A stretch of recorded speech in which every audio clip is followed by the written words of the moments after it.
అందరికీ నమస్కారం. నేను ఒక 4-5 రోజుల నుంచి పర్టిక్యులర్గా వైఎస్ఆర్ కాంగ్రెస్ పార్టీకి సంబంధించిన చాలామంది కంటెంట్ క్రియేటర్లు కావచ్చు, చాలామంది నాయకులు కావచ్చు, ఇష్టం వచ్చినట్లుగా ఆ మావిగన్ అనే సబ్జెక్టు ఏదైతే జగన్మోహన్ రెడ్డి గారు ఆయన ప్రెస్ మీట్లో నోటి తొత్తరతోటి అమరావతి మీద బిల్ పాస్ అయిన సందర్భంగా ఆయన యొక్క విషాన్ని జిమ్ముతా మాట్లాడిన మాటల్ని ఏ విధంగా హైలైట్ చేశారో నేను గమనిస్తున్నా. అయితే నాకు ఒకటి అనిపిస్తుంది ఏంటంటే, జగన్మోహన్ రెడ్డి మైండ్ సెట్ ఏదైతే ఉందో దాన్ని తూచా తప్పకుండా ఈ వైఎస్ఆర్ కాంగ్రెస్ పార్టీకి సంబంధించి బయటకు వచ్చి ఇప్పుడు ఎవరైతే ఆ మావిగన్కి సపోర్ట్గా మాట్లాడుతున్నారో వాళ్ళందరూ ప్రదర్శిస్తున్నారు. అమరావతి మీద అసలు వీళ్ళకి ఎందుకు ఇంత విషం జమ్మాల్సిన పని ఏంటనేది ఇప్పటికీ ఎవ్వరికీ అర్థం కాని పరిస్థితి.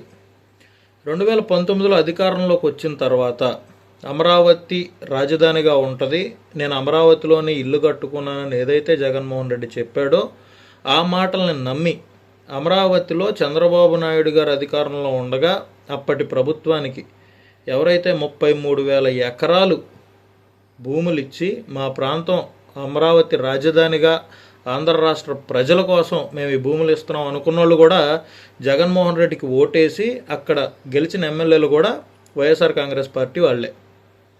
అలాంటిది 19 నుంచి 2024 మధ్యలో వీళ్ళు 3 రాజధానులకు వెళ్ళటం, ఆ బిల్లు శాసనమండలిలో ఉపసంహరించుకోవడం, మేము మళ్ళీ కొత్త బిల్లుతోటి ఇక్కడికి వస్తామని చెప్పి శాసనసభలోనే జగన్మోహన్ రెడ్డే మాట్లాడడం, అమరావతి ప్రాంతంలో రైతులు ఎవరైతే భూములు ఇచ్చారో వాళ్ళు అమరావతి టు తిరుపతి, అమరావతి టు అరసవెల్లి అని పాదయాత్రలు చేపట్టేటప్పుడు వాళ్ళని ఎన్ని రకాలుగా ఇబ్బందులు పెట్టాడో కూడా రాష్ట్ర ప్రజలందరూ చూశారు.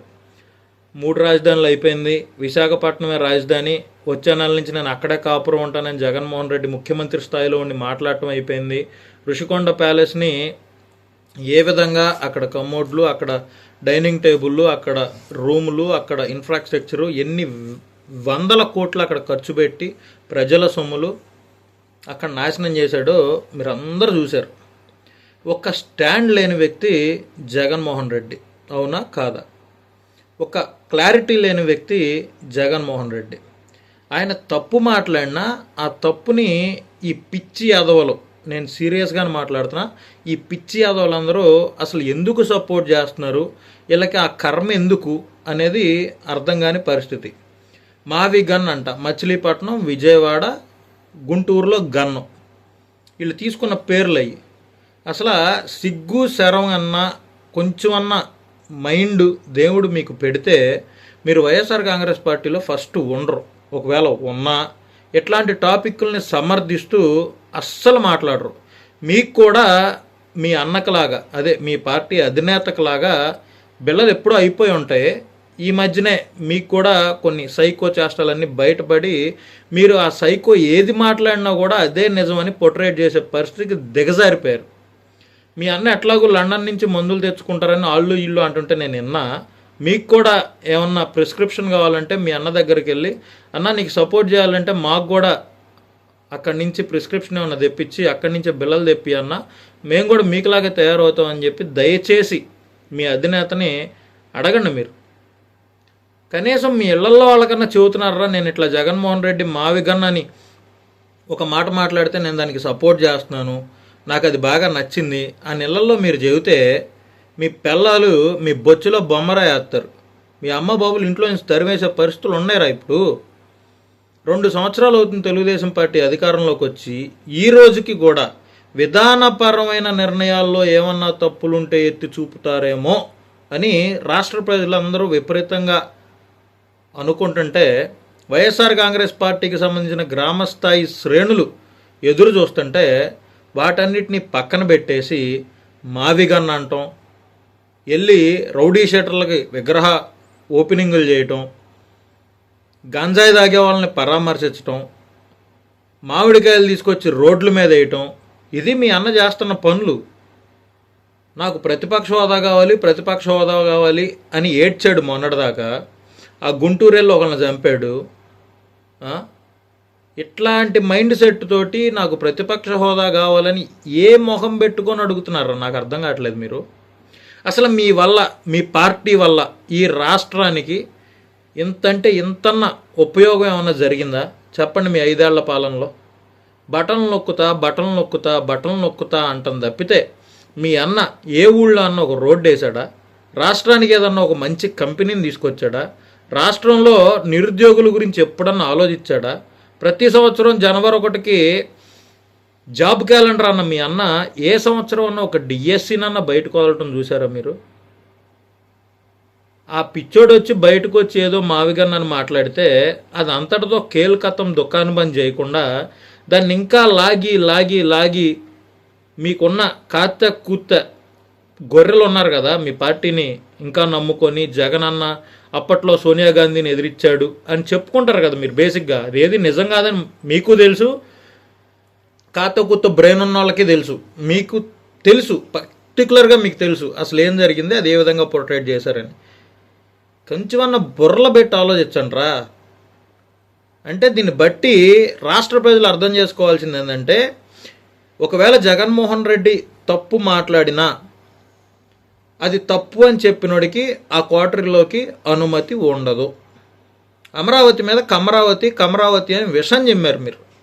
అమరావతికి సంబంధించి భూగర్భ డ్రైనేజీ కోసం తీసుకొచ్చిన పైపులని తుప్పులు పట్టేటట్టు చేశారు, ఇసుకని అమ్ముకున్నారు, వేసిన రోడ్లని పగలగొట్టి ట్రాక్టర్లతో తరలించుకుపోయిన పరిస్థితులు ఉన్నాయి మీ ప్రభుత్వంలో.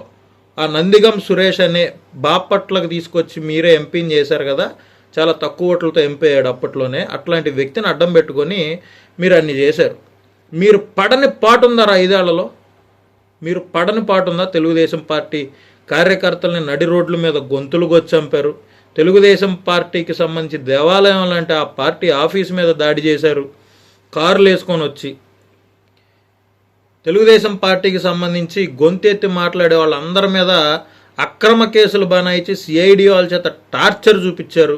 తెలుగుదేశం పార్టీలో మెయిన్ నాయకులు అచ్చెన్నాయుడు గారు లాంటి వాళ్ళని, ధూళిపాల నరేంద్ర గారు లాంటి వాళ్ళని, కొల్లు రవీంద్ర లాంటి వాళ్ళని, వీళ్ళందరినీ జైలు పాలు చేశారు. చివరికి ఏమైందిరా, మీ బతుకు 11 సీట్లకు వచ్చింది. ఆ 11 సీట్లకి మీ పార్టీ పడిపోయిన తర్వాత మీరు నేర్చుకుంది ఏంటి? ఏమీ లేదు. ప్రజారంజక పాలన ఏ విధంగా అందించాలి, ప్రజలకు ఏ విధంగా దగ్గర అవ్వాలనే ఆలోచన అసలు మీ పార్టీకి కానీ మీ నాయకుడికి కానీ ఎక్కడ కించిత్తు కూడా లేదు. నేను పట్టిన కుందేలకు 3 కాళ్ళని ఆయన అంటాం, మూడన్నా మా అన్న ఏది పట్టుకుంటే అది 3 అన్నా అని మీరు వెళ్ళటం, ఇంత బుర్ర తక్కువ సన్నాసులు ఆ పార్టీలో ఉండటం, అసలు ఆ పార్టీ రాష్ట్రంలో ఉండటం నిజంగా రాష్ట్ర ప్రజలు చేసుకున్న కర్మ. పొరపాటున 2034లోనో 39లోనో 44లోనో అధికారంలోకి వస్తే ఈ జరిగే అభివృద్ధి అంతా ఆగిపోయిద్దేమో అని రాష్ట్ర ప్రజలందరూ భావించేటువంటి పరిస్థితులకి మీ పార్టీ, మీ అన్న దిగజారిపోయారు. సీరియస్గా చెప్పాలంటే ఒక కామన్ మ్యాన్ నీట్గా ఆలోచిస్తే మీ పార్టీ అనేది ఎంత దరిద్రపు పార్టీయో, ఆ పార్టీకి ఓట్లు వేయటం ఎంత తప్పో వాళ్ళు ఇప్పుడిప్పుడే తెలుసుకుంటున్నటువంటి పరిస్థితి. మావిగన్నని మాట్లాడిన తర్వాత జగన్మోహన్ రెడ్డికి ఓట్లు వేసిన వాళ్ళు చాలామంది చదువుకున్న వాళ్ళు కూడా ఇట్లాంటి సన్నాసిగా మనం ఓట్లు వేసిందని భావించే పరిస్థితులకి వాళ్ళు వచ్చారు. ఈరోజు మీరు మీ పార్టీలో ఏదైతే అధికారాన్ని చూసుకొని రెచ్చిపోయారో అనిల్ లాంటి వాళ్ళందరూ జైలు పాలవుతుంటే అక్రమ కేసులు అంటారా?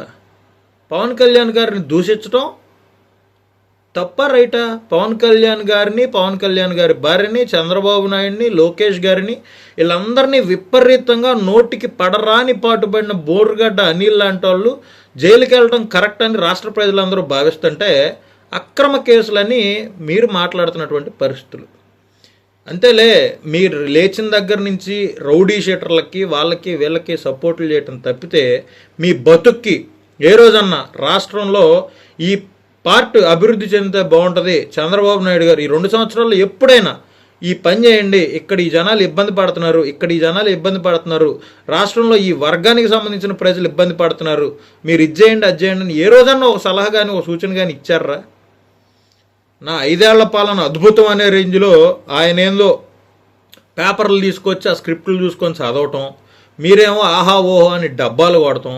సన్నాసులు చాలామందిని చూసా కానీ మీ అంత సన్నాసులు నేను ఎక్కడా చూడలేదురా. వాస్తవంగా మీ అంత సన్నాసులు ఆంధ్ర రాష్ట్రంలో పుట్టడం, ఆంధ్ర రాష్ట్రం చేసుకున్న కర్మ. మీ పేటీఎం పార్టీకి కానీ, మీ పేటీఎం నాయకుడు ఎవరైతే మీ అందరికీ అన్న, మీ అధినాయకుడు ఉన్నాడో, జీవితంలో ఇంకోసారి అధికారంలోకి రావటం కానీ కళ్ళ.